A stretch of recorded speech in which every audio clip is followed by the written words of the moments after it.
Hi, everybody. This is a final lecture piece for the Gnosticism, Alchemy, Terraspirituality course. I wanted to be sure to include this because our presentations have been taking up so much time. And throughout the whole course, we've actually been moving, we've moved in many directions, but all within, one might say, the imagination of one mythic being in particular, and that's the soul of the world. Anima Mundi. When we studied Gnosticism, we saw that she was referred to by names like Sophia and Protonoia, and we saw that some of the Gnostic images and myths and motifs could actually be thought of as, in sort of a poetic sense, dreams of Anima Mundi. That for the Gnostics, she represented the self-reflection of the entire cosmos, actually, the self-reflection of the divine itself as it manifests in the universe. Then we went through alchemy a bit, and we looked at this idea of the soul of the world appearing in the various alchemical operations that were not so much for the adepts anyway, about making gold or turning glass into gems, things like that, but more about reestablishing contact with the lively, animated powers of the world, which throughout the golden age of alchemy were already falling into decline deeply for various historical reasons. So then we finished by coming up into various forms of eco-spirituality. They go by different names. Spiritual ecology.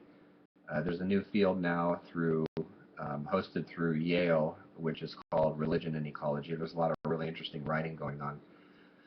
And we haven't had time to say much about what happens with the soul of the world in that perspective, and so that's the part I wanted to talk about a little bit.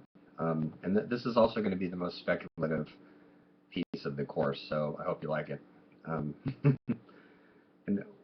where I want to go with this is I want to take you back in time a little bit to 1913, to an event that we've briefly mentioned in the course.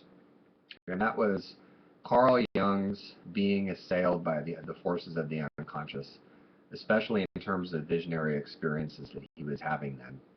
Up until then, he had been trained as a pretty mainstream psychiatrist, firmly embedded in the scientific worldview. But then he had visionary encounters, experiences, happenings that scared him. So he began to bravely go straight into them and record them, at first in the Black Books and then in the Red Book, which is a beautiful piece of art in addition to being an account of what he did. We heard about that. We heard Becca Tarnas talk about two Red Books, actually, a bit about Jung's, but also Tolkien's Imaginal Red Book. Something must have been up in the air then. So there's a particular piece of that Red Book, of Jung's rather than Tolkien's, that I want to mention.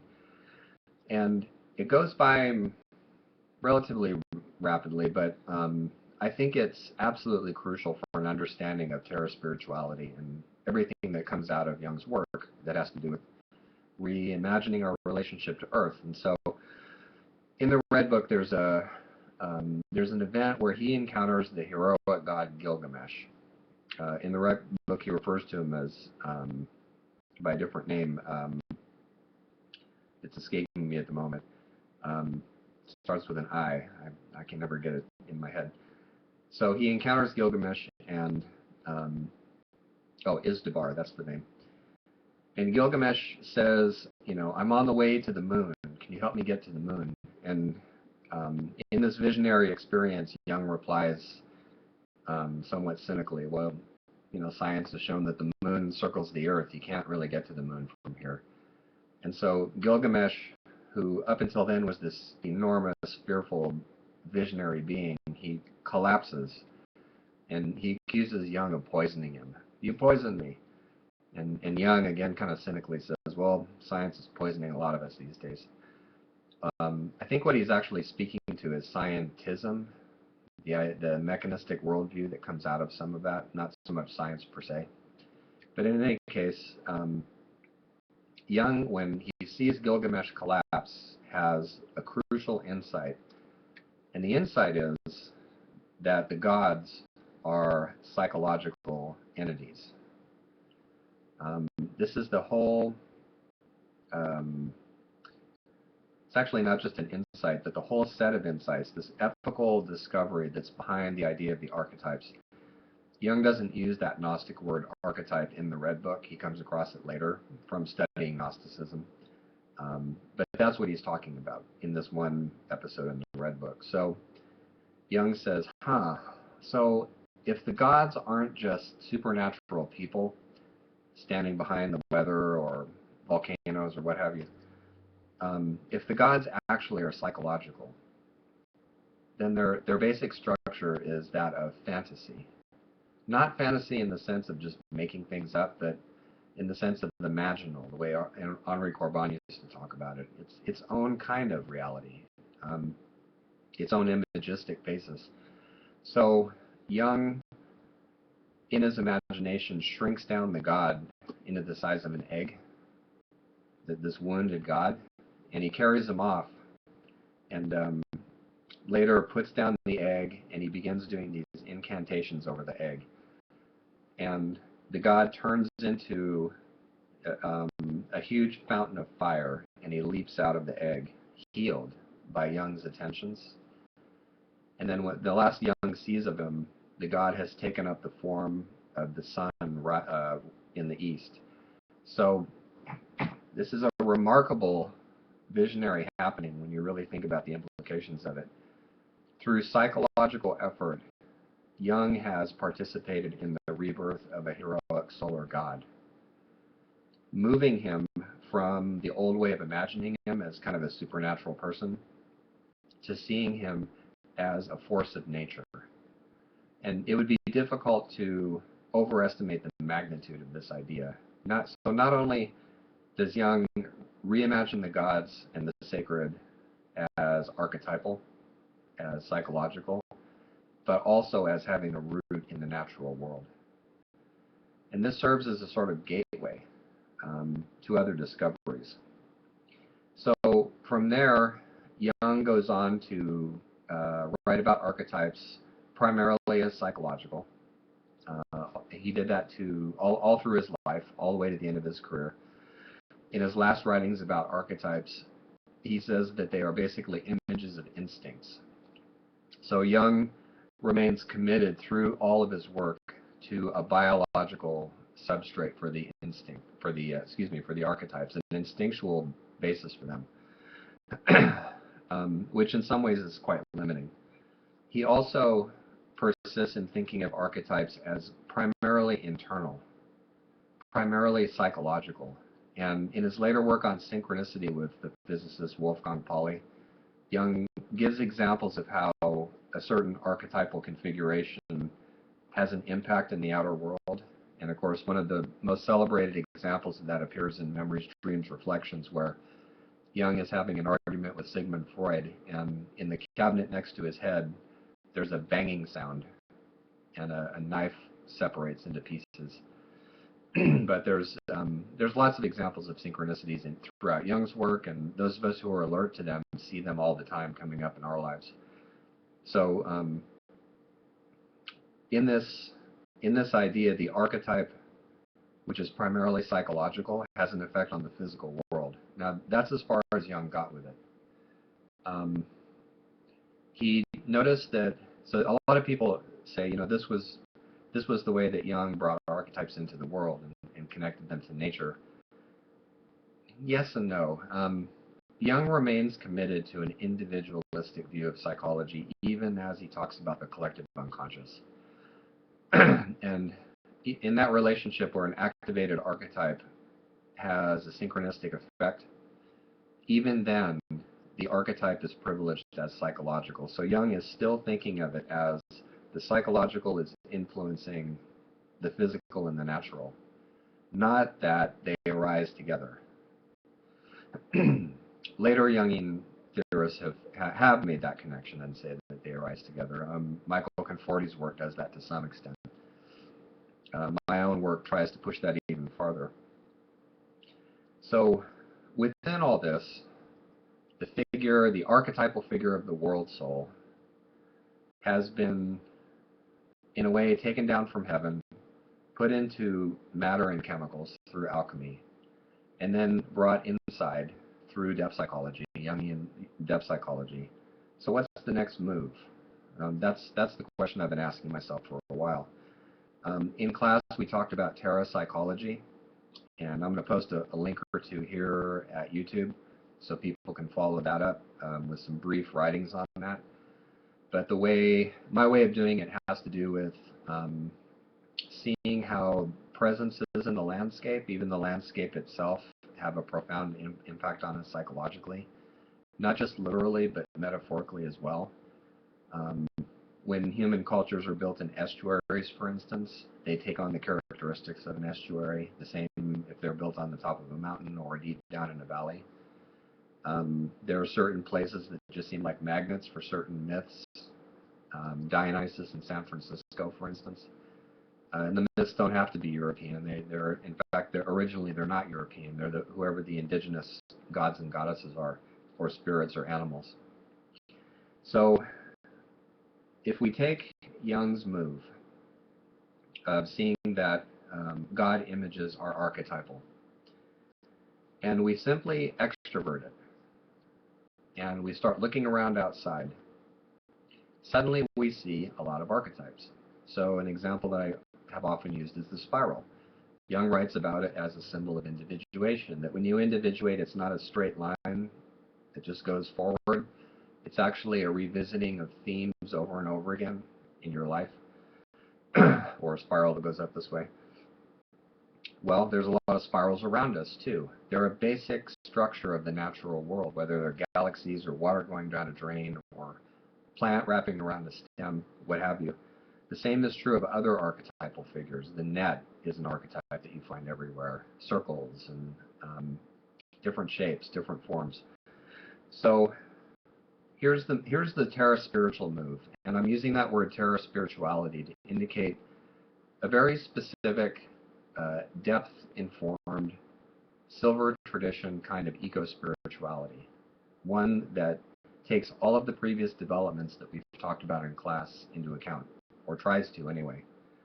So the terraspiritual move is to ask, what if, and this is a very open-ended inquiry, what if all of the divine figures found everywhere are like the spiral, or the net, or the circle, or the cross, or what have you?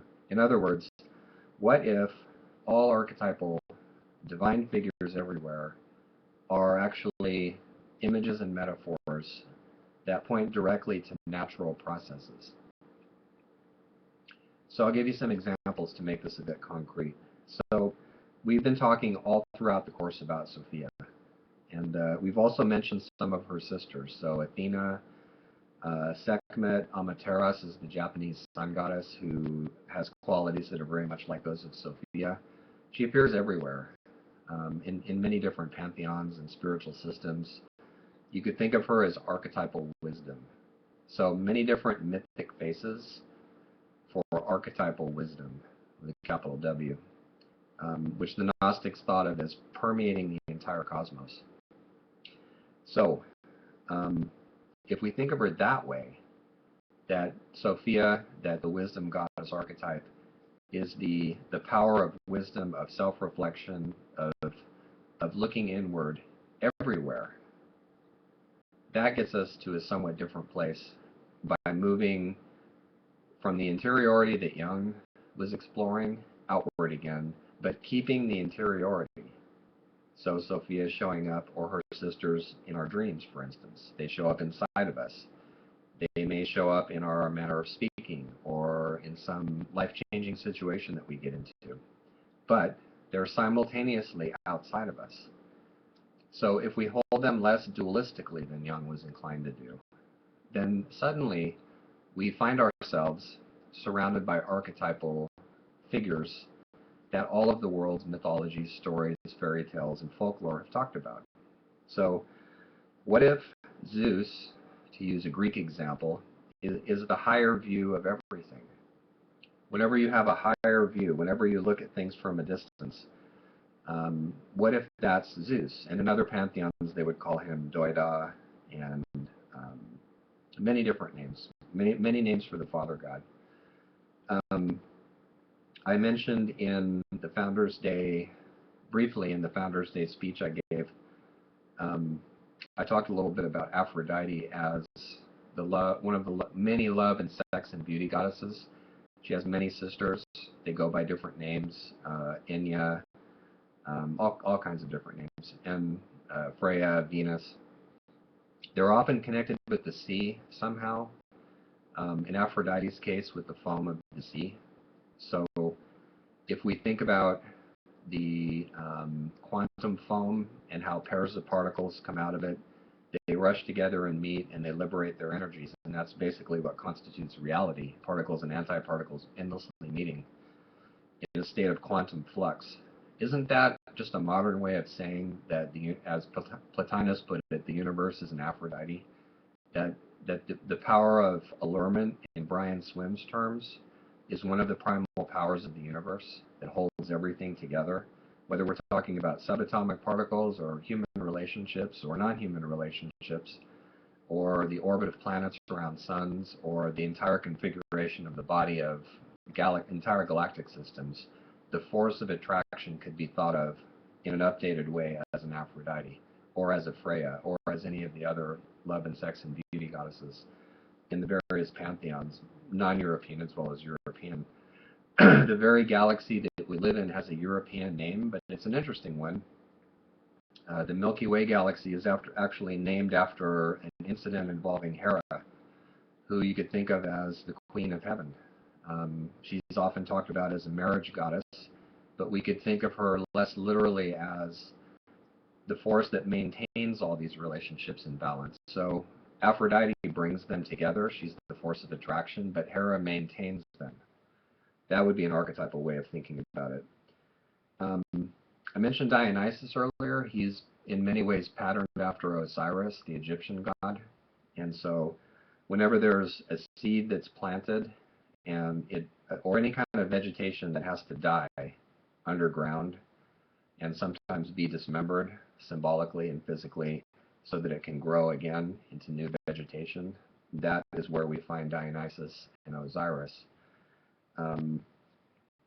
The seed that has to die in order to grow, that's very much a part of the mythology of those figures, and there's other ones too, Attis and similar figures.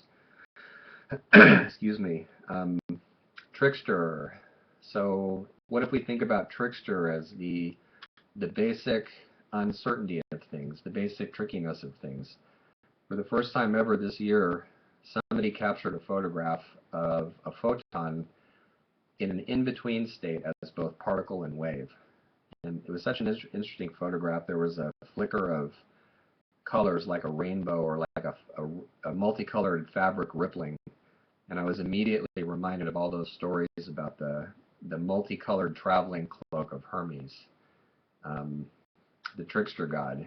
His brothers look like Mercury and Coyote and many different others, Eshu in Africa. And what if he's all around us? He's the liminal presence that goes in between things. He's Quicksilver to the alchemists.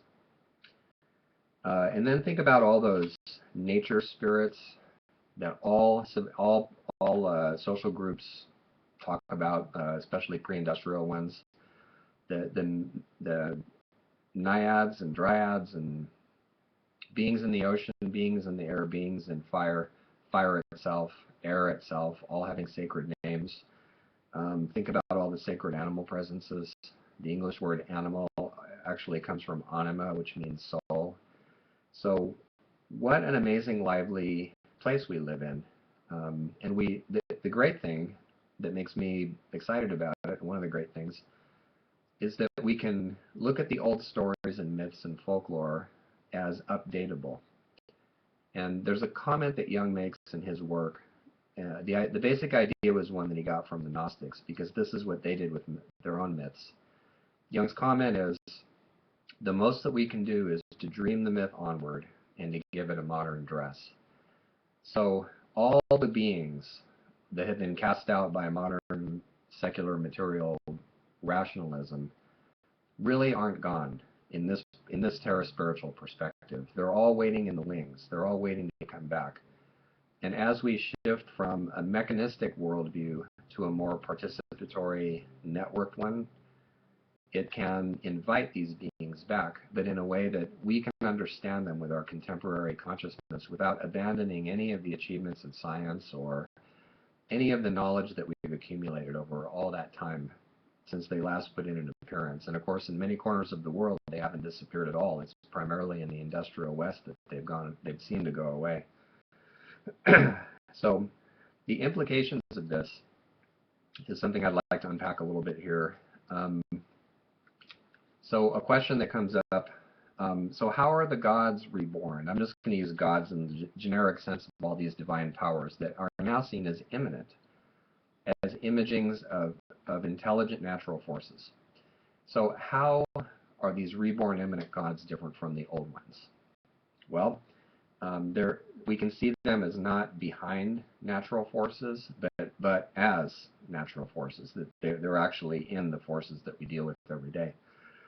There's not a thunderbird in the sky behind the cloud. The cloud full of lightning, it does have that archetypal quality when the cloud is viewed through the imagination that way. That was the point that Jung made a lot, that I think is an improvement on Plato. Plato talked about seeing the forms through the eye of intellect, and Jung said, no, we can actually see them even more clearly through the eye of imagination. Through imagination, they appear to us. Otherwise, they can't. So the reborn gods are different in the sense of having contemporary counterparts. I just gave you a whole bunch of examples of that. They are comprehensible to those of us who did not grow up in indigenous cultures where the old gods are still respected and ceremonial work is still done with them. Many of us didn't have the benefit of that, so we can't relate to it psychologically. We can see these powers as internal as well as external instead of either or. They're visible archetypally across many different pantheons. As I mentioned, I gave some examples. We can, to some extent, interpret them tentatively as symbols of a kind. Perhaps, this is speculative, but perhaps being able to welcome and give hospitality to, I'm thinking of the old Greek word xenia, hospitality, perhaps welcoming them somehow furthers their incarnation, furthers their expression in the world. And if that's true, then they really need us to be adults in our way of being rather than children simply worshiping them. This would give us a fully naturalistic spirituality. It would update our relationships with the sacred, however we encounter it. It would lend us a sense of reenchantment of Earth and cosmos. It would give us a working pluralistic mythology that's actually sensitive to culture and place. And it would allow us to start asking some questions about how does the soul of the world evolve? What does it mean to talk about the evolution of the sacred? Very mysterious questions.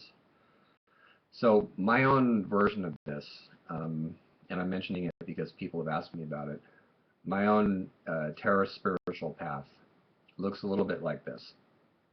So a sense of conscious animism and what's now called pan-experientialism. It's a little different, but the sense that everything has a within, as Teilhard de Chardin put it.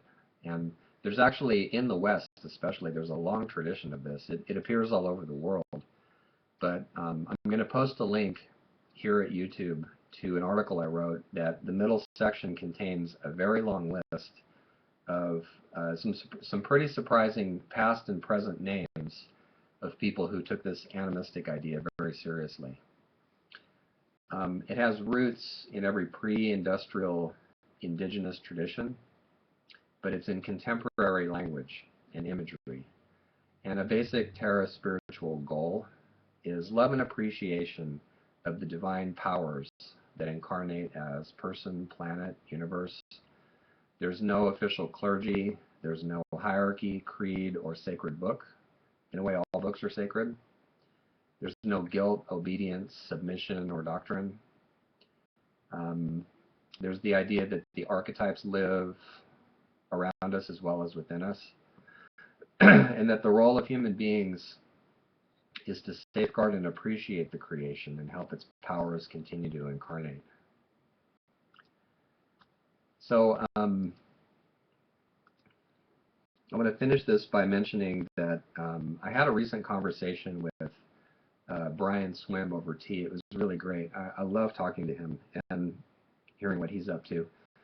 And so we were talking about what he calls the new story, which is the term from Thomas Berry's work, and as developed by other people too, including Brian. And it's the idea that with this 400 years of mechanistic materialism that we've subjected ourselves to, we have lost the sense of story itself, but also of sacred stories that put us in an enchanted universe and on an enchanted planet. And so one of the reasons we treat things as badly as we do, whether it's Earth or animals or each other, is because there's nothing sacred about our relationships with these things. We don't have stories that are adequate. The old stories have worn out. And so Brian and Thomas Berry and others have called for new stories that actually give back a sense of the sacredness of things, but that also draw on scientific achievement itself in order to illuminate all that. So a couple of things came out of this conversation. One was a feeling that I had that in some ways the new story is many new stories, that we could, if we add the component of updating the myths, just as I've been doing for this brief presentation, then the new story becomes multiple possibilities for imagining how we live in on a sacred world in a sacred cosmos. We don't have to be in the sort of rationalistic position of saying, well, those old tales are no good because people believe them literally and science has disproved all of them. We don't have to be that literal minded. We can now say, well, maybe they were indicating truths of a different kind that we can now appreciate precisely because of some of our scientific discoveries. So Brian Swim in his, I think it's his book, I can't remember which one actually, where he talks about the 10 powers of the universe, and he's got a list of them. I've recently begun filling in the mythic counterparts for some of those. So I mentioned earlier that one of the divine powers he talks about is allurement, that it's basic to the cosmos to be alluring, to attract us by its beauty and to connect things from particles to bigger systems. So a mythic counterpart that I mentioned earlier is Aphrodite and Freya and Enya and some of the love and beauty goddesses whose kind of job is to attract beings into closer participation with each other. So when I get a chance to, I'd like to, and I mentioned this to Brian as well, I'd like to actually put together a myth list for all 10 powers of the universe. And he and I were talking about how much fun it would be to present this, so that he does the scientific side and I do the myth side, and what kind of a great conversation we could have about that, and with everybody that we're presenting to as well. So to give one other example, one of the powers of the universe that Brian talks about is centration, that the universe is many-centered. Modern cosmology tells us that wherever you are, that's the center of the universe. So mythologically, there are goddesses, primarily goddesses, but also other beings, who have to do with that sense of centeredness. And so in the Greek pantheon, that would be called Hestia, who's also the goddess of the central fire. And so in the ancient Greek understanding, whenever you had a hearth somewhere and it was lit, that there is Hestia. If you're doing a ceremony and you have candles that are lit in the middle of it, that's Hestia. She's the quiet presence of belonging and sacredness and centeredness that comes into any kind of a ceremony. She's also thought of as the quiet space in meditation. And I sometimes think of her when I think of that Taoist example of how the most important part of a wheel is not the spokes or the rim, but the empty place in the center. That's the Hestia space. The Romans call her Vesta. So in a sense, one could say that the centration power of the cosmos is envisioned in human mythology as Hestia and all of her archetypal sisters. So we'll see what happens with that. I'll finish by mentioning too that if you want to keep up on some of this, I do post a lot of comments at Facebook/Chalkwist, and I'll put that up as a link as well. And then there's also my website, chalkwist.com. But this can go in many different directions. For me personally, it's filling me with a sense of enchantment, and has been for years actually. I should say it's deepening my sense of enchantment. When I think about what it is to simply walk out my door and suddenly find myself in a world, in a cosmos, where everything is animated and speaking to everything else, it gives me a very different way to live on this planet. And I think that's true of a lot of people who perhaps could hold it that way. It gives me a sense of hope too. So thanks very much.